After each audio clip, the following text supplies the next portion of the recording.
Assalamu alaikum, lusë Allahun t'jeni të gjithë mirë. Dikush komenton këtu në faqen time, Allahu thot nuk ekziston. Ne, njerëzit, e ndjejmë thellë në shpirt se i madhi Zot ekziston. Në rast të vështirësie, ne e ndjejmë se është dikush që mund të na shpëtojë, është dikush që mund të na nxjerrë nga ajo situatë e vështirë.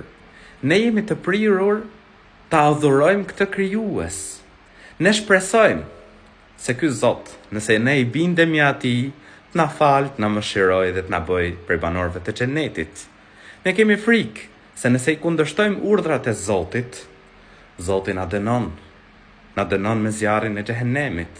Atëherë, ndjenja, prirja, shpresa, frika, a nuk janë këto argumente që është një krijues absolut, i cili ja ka falë njeriut ndjenjën, shpresën, frikën, prirjen.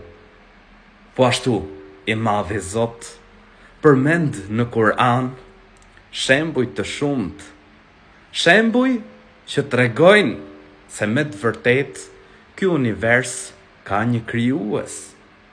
Anijet që lundrojnë mbi det, ret që lëvizin midis qiellit dhe tokës, rreshjet e shiut që bin mbi një tokë të vdekur dhe prej saj dalin bim të gjalla.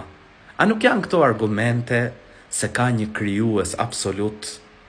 Librat e shenjtë, Teurati, Zeburi, Injili, Kur'ani, të gjithë flasin dhe tregojnë se ka një krijues që është Allahu i lartësuar. Lutjet e njerëzve të cilat pranohen, a nuk janë këto argument se ka një krijues i cili i përgjigjet lutjeve? O njeri, thiri mendjes dhe besoje Allahun e lartësuar.